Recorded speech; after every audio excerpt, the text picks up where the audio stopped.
បាទសួស្តីអ្នកទាំងអស់គ្នាខ្ញុំមានវីដេអូមួយទៀតហើយដែលចង់ចែករំលែកដល់អ្នកទាំងអស់គ្នា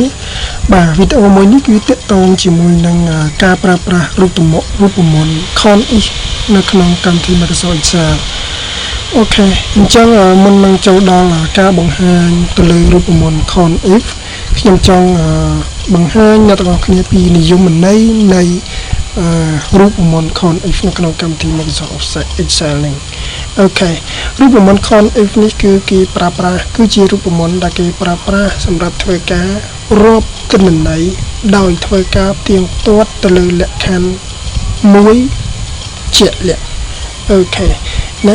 ចឹងគឺជារូបមន្តដែលគេប្រើប្រាស់សម្រាប់ធ្វើការរាប់ទិន្នន័យណាដោយធ្វើការផ្ទៀងផ្ទាត់ជាមួយនឹងលក្ខខណ្ឌមួយជាក់លាក់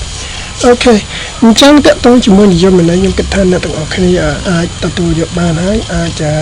ស្ដាប់បានហើយអញ្ចឹងឆ្លៀតឱកាសនេះខ្ញុំនឹងធ្វើការបង្ហាញអ្នកទាំងអស់គ្នាតែម្ដងអូខេអញ្ចឹងអ្នកទាំងអស់គ្នាឃើញហើយខ្ញុំមានតារាងទិន្នន័យមួយណាទិន្នន័យគ្រប់គ្រងបញ្ជីប្រាក់ខែរបស់បុគ្គលិកទៅតាមតួនាទីនិងភារកិច្ចណាតាមតួនាទីនិងភារកិច្ចមួយ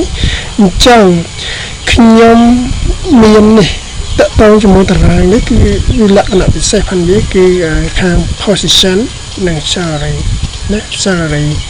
អញ្ចឹងខ្ញុំធ្វើការរាប់ឧទាហរណ៍ថាខ្ញុំចង់រាប់ទៅលើអីគេណាព្រោះអ្វីដែលសំខាន់នេះគឺខ្ញុំចង់រាប់តារាងផងខ្ញុំមាន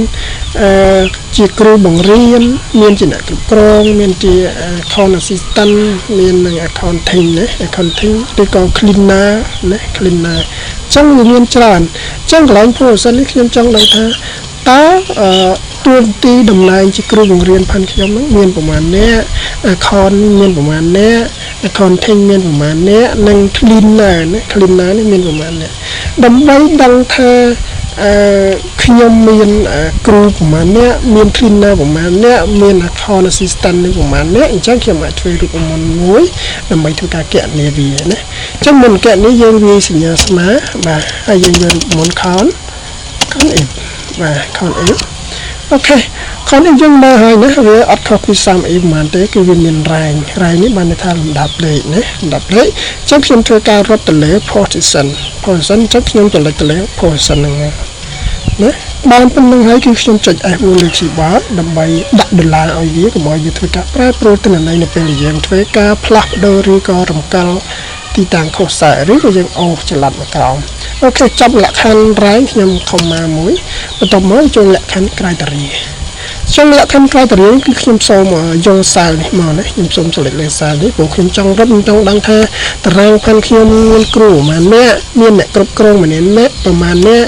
មានអ្នកជំនួយគណនេយ្យប្រមាណអ្នកហើយជំនួយការគណនេយ្យមានប្រមាណអ្នកហើយ cleaner ប្រមាណអ្នកអញ្ចឹងខ្ញុំ select លើ cell criteria ជាលក្ខខណ្ឌគ្រូបរិញ្ញាបត្រអញ្ចឹងខ្ញុំរត់ទី1គឺខ្ញុំរត់ទៅគ្រូបរិញ្ញាបត្រទេទី2ខ្ញុំរត់ manager ទី3ខ្ញុំរត់ accounting ប៉ុន្តែកន្លែងដែលខ្ញុំដាក់ទីតាំងខុសនេះគឺខ្ញុំរត់យកតែគ្រូបង្រៀនអូខេចប់ criteria អញ្ចឹងអស់ហើយយើងគ្រាន់តែបិទរំពងកញ្ចក់ឬក៏កោះ enter លើ keyboard ជាការស្រេចណាសម្រាប់រូបមន្ត con if អូខេយើងគិតនេះអូខេយើងឃើញគ្រូបង្រៀនគឺរាប់ឃើញ8អញ្ចឹងយើងមកមើលជាចាក់ស្ដែងទៀងចាក់ស្ដែងណាខ្លាចថា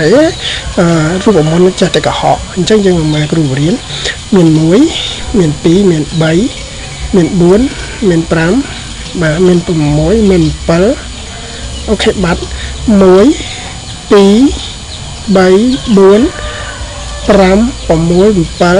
8ត្រូវទេ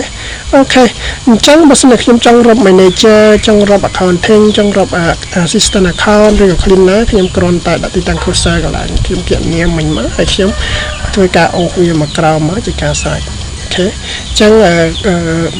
ខ្ញុំមានបុគ្គលិកជាគ្រូបង្រៀន8នាក់មាន manager 1នាក់មាន accounting នេះចំនួន2នាក់ assistant ខ្ញុំមាន2នាក់និង cleaner ខ្ញុំមាន2នាក់បាទអញ្ចឹងសម្រាប់រូបមន្ត con if ដែលខ្ញុំបង្ហាញអ្នកទាំងអស់គ្នានៅពេលនេះគឺសូមធ្វើការបញ្ចប់ត្រឹមតែប៉ុណ្ណេះណាអញ្ចឹងសូមអរគុណ